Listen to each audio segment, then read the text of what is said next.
So, another NBA season is in the books, and just like we did at the end of last year, we're going to be going over basically everything that happened in this NBA season, and we're going to be describing everything in 3 words or less.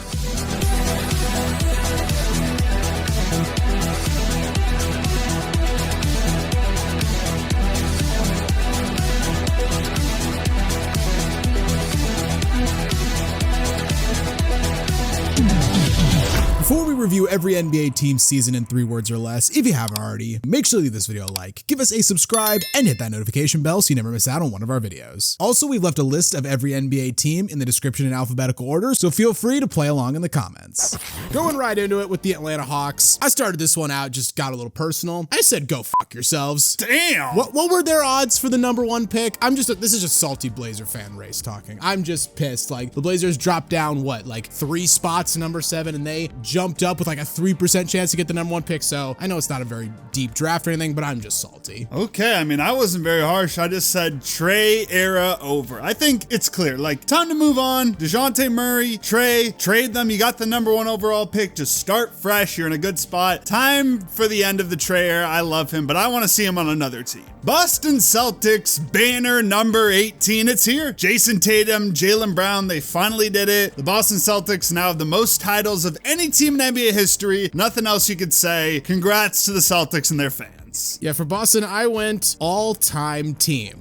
Question mark. It remains to be seen. I mean, give it a couple years. If they win 1 or 2 more, maybe we'll look back on them as the all-time team of the 2020s. But, you know, they had one of the most dominant regular season and postseason runs of all time, but whether they're an all-time team or not, they need to put more on the resume. Brooklyn Nets, stop overvaluing Mikal. What is it with these stories coming out from the Nets about how they see Mikal Bridges as being worth like 4 first-round picks and young players? It's like, he's not like prime Kevin Durant or something. Like, he's a really good player, and a contender would probably give you a couple first-round picks for him, but why did they overvalue him so much? I don't know. I said stuck being mid. The thing is, they don't have control over their first-round picks. They have some okay players. They have first-round picks for the Suns, so it's hard for them to like trade Mikal and then just go full-on rebuild because they can't even necessarily tank because Houston has their picks, but at the same time, like, they don't really have really good players right now, so they're just stuck in the middle, basically doing nothing. Charlotte Hornets, another awful year. It's damn near every season. I don't know how you could be a Charlotte Hornets fan. Like, I know we're Blazers fans, but at least we make the playoffs sometimes. Like, we've had some years where we made the Western Conference Finals. This team does nothing every single year. I don't see that changing anytime soon. Just not in a good spot. I said perpetually in purgatory. Exactly. Purgatory might even be the wrong word. Purgatory is like 500 missing the playoffs. This team is just perpetually awful. Chicago Bulls, insane ownership malpractice. This is unacceptable. I'm not gonna blame the front office because from what we've heard, this is a diktat from ownership that they're saying push for the playoffs, but the fact that apparently they had the opportunity to trade Alex Caruso for multiple first-round picks and they turned it down, and when they did finally trade him, all they got back was Josh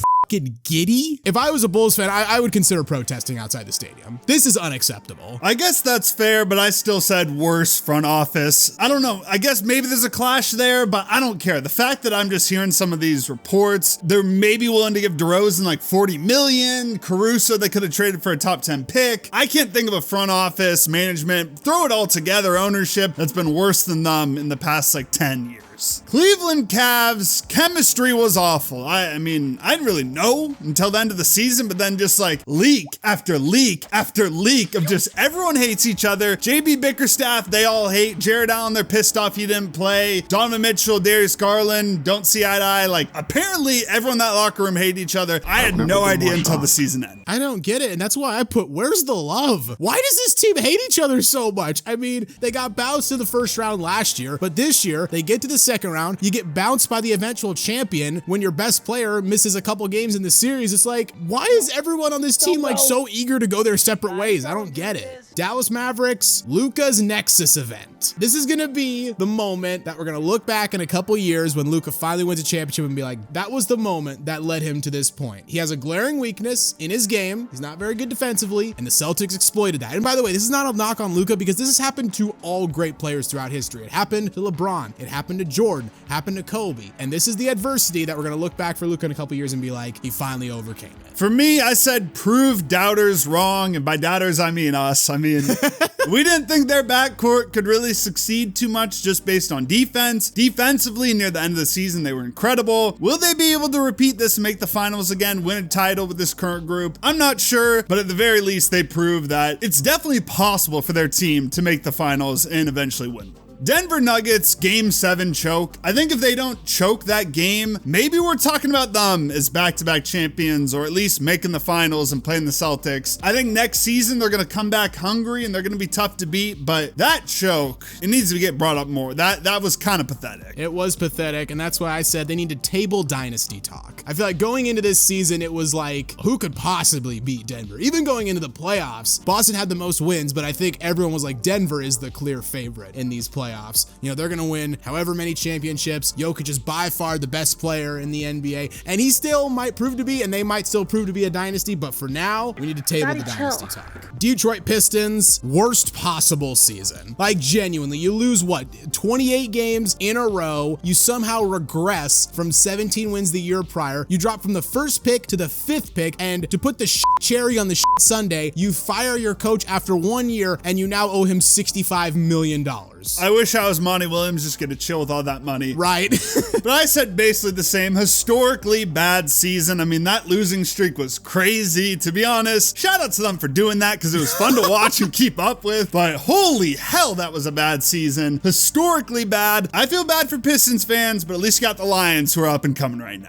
Golden State Warriors, someone help Steph. For the first time in his career, it's Steph with no help. I mean, he always had KD, he had Clay, he had Draymond for all those years, but now Clay might be gone and he's not the same. Draymond is nowhere near the same and he's getting suspended every other week. Steph, for once in his career, has no help, and unless they somehow get him that help, they're not going to be anywhere near a contender anytime soon. And that's why I said end of era. This was the dynasty of the mid-2010s, and you could even say it bled over a little bit into the 2020s with that 2022 title, but it's over. Steph is still great, but Clay is clearly not what he was. Draymond is not what he was. They haven't really refreshed the team around Steph the way they probably wanted to, and you know what? It's the end of this era of Golden State being a perennial powerhouse. Houston Rockets, huge mixed bag. I mean, for most of the season, this team was kind of just whatever. You know, they were obviously way better than they were last year, but they were 8 games under 500 near the end of the season, and then they just ripped off that 11-game winning streak, almost made the playoffs, and then,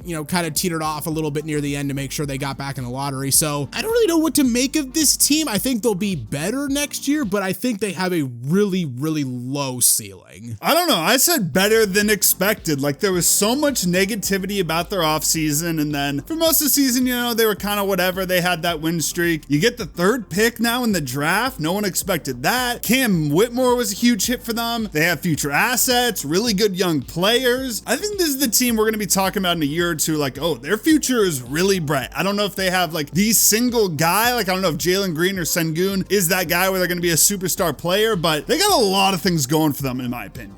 Indiana Pacers, I don't want to be negative, but need some defense. That's the one thing they need. The Siakam trade was really good. Even without Benedict Mather in the playoffs, what a run they had. Offensively, incredible. One of the best offenses in the league. Just need a little bit of defense, some more time, and this team can be like a fringe contender here over the next couple seasons. Yeah, I said incredible underdog run. I know they got lucky with some injuries to the Bucks, and then they had that insane Game 7 shooting-wise against the Knicks, but to go from a 6 seed to the conference finals, only getting bounced by the eventual champs, and even though you got swept, you played them tough. An incredible achievement for this Pacers team. Yes! LA Clippers, paying for nothing. They extended Kawhi for him to miss another playoffs. Steve Ballmer's lucky he's the richest man in the NBA because he is just throwing money into a pit of fire by paying Paul George and Kawhi Leonard all this money. I went Kawhi never healthy. He never is. But if Kawhi is healthy in the playoffs this year, nobody's beating the Clippers. I don't care. He never is healthy. It's not his fault. His knees are they're f***ed. But he never is healthy, so this team is never going to do anything because without him, they just don't have enough. Los Angeles Lakers, other team in LA, Nuggets own them. They finally beat them to end that winning streak, but I don't care. They took them out again. Jamal Murray with the game winners. The Nuggets own them. It doesn't matter. They cannot do anything about it. Yeah, I said never were contenders. I think there was this whole thing with the Lakers the whole year where it's they're not playing up to their their full potential. But, once they get to the playoffs, as long as they can do that healthy, like, oh, they might be the second or third best team in the West. Like, people were saying, oh, you'd pick them over OKC, over Minnesota. I think that was contingent on Denver winning the whole thing, where it's like, oh, okay, they get bounced by Denver in the first round, but Denver goes on to win the whole thing. The fact that Denver got beat in the second round by Minnesota, I think it made a lot of people look at the Lakers and be like, they weren't really that good. Memphis Grizzlies, throwaway year. I mean, Ja missed most of the season with that suspension. He came back, played 9 games, and then got injured again, so you're not gonna do anything without him. For me, just forget this one. Forget this season, act like it didn't happen. Ja needs to come back healthy and focused next year. I think he will. Just forget this season happened, start fresh, and then see what can happen next year. Miami Heat, Jimmy era over. Ooh. Now, I'm not saying Jimmy's gonna leave necessarily, although there have been rumors, but I think it's kind of clear the Jimmy era's on the downfall. If they were gonna win a title with Jimmy and Bam, it would have happened in those 2 finals they made. It was a great run. Jimmy's a great player, but I don't think they're winning a title with him as their best player. Yeah, I said no Cinderella repeat. I mean, they captured lightning in a bottle last year with that playoff run I think the team as a whole shot 5% better from 3 in the playoffs than they did in the regular season, so they weren't going to capture that again, especially going up against that juggernaut Celtics team without Jimmy Butler, so they get bounced in the first round. And quite frankly, I was smiling about it. After all that shit that Miami still to this day is like, well, why didn't the Blazers trade us, Dame? It's like, off, guys. It's been a year. Milwaukee Bucks, lol Doc Rivers. I mean, it's not even really his fault because Giannis and Dame got injured, but I mean, me, Milwaukee. You fire Adrian Griffin, I get it, the players weren't getting along with him, but the guy got you a 30-13 record, and then Doc comes in and goes, what, a game under 500 the rest of the way? Was it really worth firing Griffin mid-season to bring in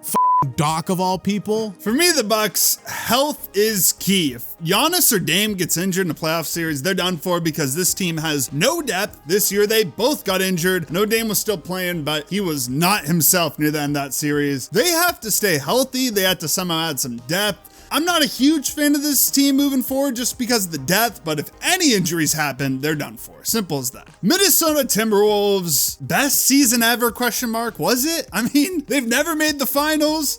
That might have legit been their best season in franchise history, and shout out to the Timberwolves for that if you think that's the case. I think the KG MVP year was a little bit better, but I mean, it's up there. And I said valuable learning year. The past couple years, they had kind of just been barely making the playoffs. One year as a 7 seed, the next year as an 8 seed. This year, they have that huge jump. They make it all the way to the Western Conference Finals. They get a lot of playoff experience. They should be bringing back basically the same exact roster next year. This was the year you get your experience. Next year is the year you make a run at the championship. The only problem for the Timberwolves is that there's 3 or 4 teams in the West that are probably treating this year as our big experience year, and next year's our year to make a run. New Orleans Pelicans, can't trust Zion. I mean, he played more games than he had in any season prior, and yet he missed the entire playoffs. I mean, he's like the Avatar from Avatar The Last Airbender, the one before Aang. When the world needed him most, he vanished. For me, basically the same thing. Zion, never healthy. I mean, we're finally hell yeah. Zion is balling out in the play-in. We get to see postseason Zion, and then he gets hurt. And it sucks to see because I love Zion. I want to see him play. I like this Pelicans team when he's in the lineup and playing. I mean, it's just kind of like Kawhi. It is what it is at this point. New York Knicks, speaking of not playing, destroyed by injuries. Holy hell. This team was beat the hell up, and I think partially that is Tibbs' fault because he plays his starters into the ground. Basically everyone at the end of the season, like Julius Randle, Mitchell Robinson, OG,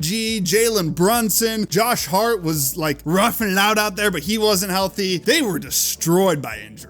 Yeah, I said lol classic Knicks. I mean, they have the best season in recent history. They get the 2nd seed. They make it to the 2nd round. They're playing a 6-seeded Pacers team. They get them all the way to game 7, even while they're being destroyed by injuries. And then in game 7, the Pacers have the best shooting half in NBA playoff history. It's just it's the classic, what can go wrong will go wrong. It's just, it's classic. And quite honestly, I thought it was kind of hilarious. Oklahoma City Thunder, ahead of schedule. I think everyone kind of realizes that this team team is going to win a championship at some point in the next 5 years or so. Like, they just have too many young, good players. They have too much ammunition in terms of draft capital to go out and get more good players. And I think the fact that they jumped from 41-41 all the way to 57 wins in the first seed. I mean, I thought they were going to be a top 4 seed, but I was thoroughly surprised that they got the first seed. So I think they're ahead of schedule. For the Thunder, future is bright. I mean, probably been saying that for the past 3 years, but I just don't want people to kind of get discouraged at all by this run. Shea was incredible in the playoffs. Jalen Williams and Chet, maybe not what you wanted, but their first playoffs. Just do not overreact at all. It's fine. You still got the assets. The future is bright. You're probably going to win a title. I mean, we said that about the last Thunder team and they didn't, but don't overreact at all. Don't act like, oh, this was a missed opportunity. Just give it time. The future is still very, very bright. Orlando Magic,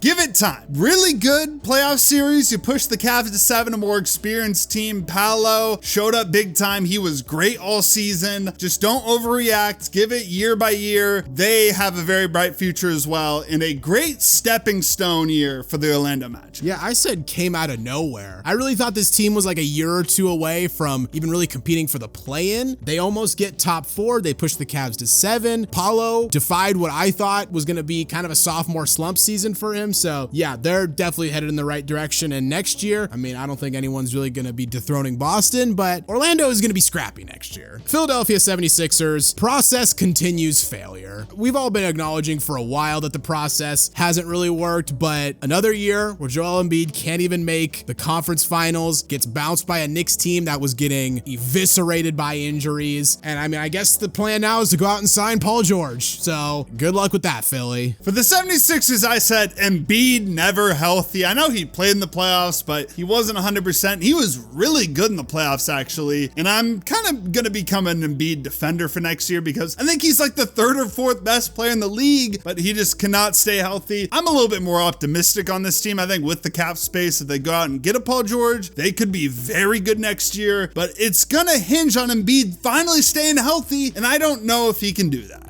Phoenix Suns, another failed super team. For whatever reason, I was high on this team. I thought they would have okay depth. I liked Book and KD together. I thought another year of full training camp would really do it for him. I thought Bradley Beal, I don't like his contract, but I thought he would be good for them. And I thought they had enough depth, and basically none of that was true. Super teams don't work. You could say the Celtics were a super team this year, but in a very different way. Super teams, they just don't work anymore. And this is another example of a failed one. Yeah, I said all-time failure. I mean, this team, like you said, was expected to compete for a championship. They were probably, championship or bust. And now, a year later, Bradley Beal's cooked. They fired Frank Vogel, brought in Mike Budenholzer. I think that's a good hire. But I mean, at this point, I've heard people saying do you blow this team up? Damn. I mean, Durant is what, 36? And unless he can be on that LeBron pace where he keeps this up for the next couple years, this team really only has, one more year? What happens around mid-season if they're hovering around 500? Book gets traded to the Knicks. But yeah,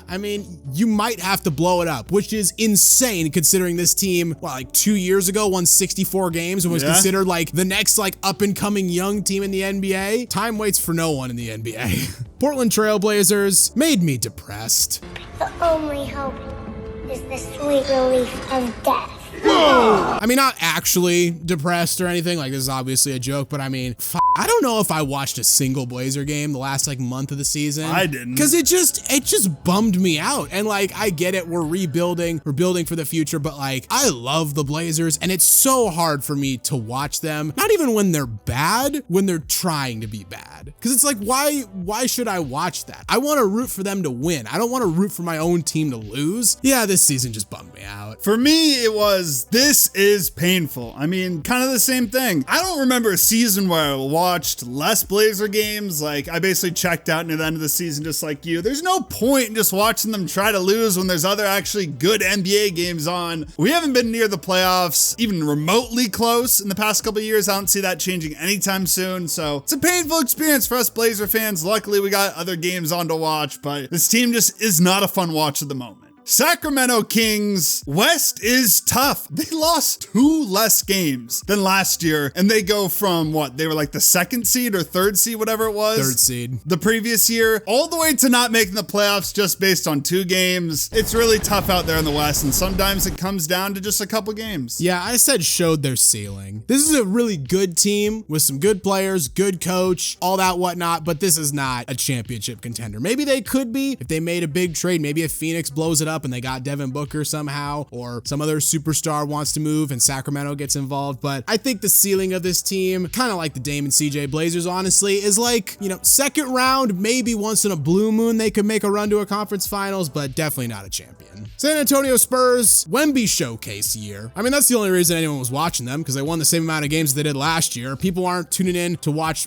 Jeremy Sochan turn the ball over, no matter how much he may think otherwise. Yeah, Wemby showcase year, he looked phenomenal. The fact that he's in our conference and we probably have to play him 3-4 times a year is quite frightening, but it was at least fun to watch. My take was Wemby really good. Like, god damn, the hype was there. Did you need glasses to figure that one out? To see no, that? I did not. I saw that in crystal clear vision the first game of the season. This dude is insane, and he will be the best player in the league in about 2 years. Maybe next year. Who the fuck knows? Because that was ridiculous. Toronto Raptors, smart blow up. They did what the Chicago Bulls aren't doing. They just blew it up. They got some picks. They traded out their key guys before they could leave in free agency. Shout out to the Raptors for actually having the guts to blow it up. Yeah, I said finally started a rebuild. I mean, this had been needed for a couple of years at this point. This team wasn't getting any better. Might as well cash in on Siakam and Anunoby while you can. So smart from the Raptors. And Chicago, take notes. Utah Jazz, just kind of boring. This was the last one of these that I did. I did all the other teams before getting to Utah. And honestly, I stared at my computer for about 15 minutes trying to think of what to say. I couldn't think of anything. I mean, they were the most forgettable team all season. I will agree with you on that. I said check back in. I don't really know what to think of them right now. So let's just give it like a year or two, see what happens, then check back in. Does Lauri Markkanen stay with them long term, or do they trade him? They have some decent young players. Keontae George, really good pick. They have some future assets. So I want to,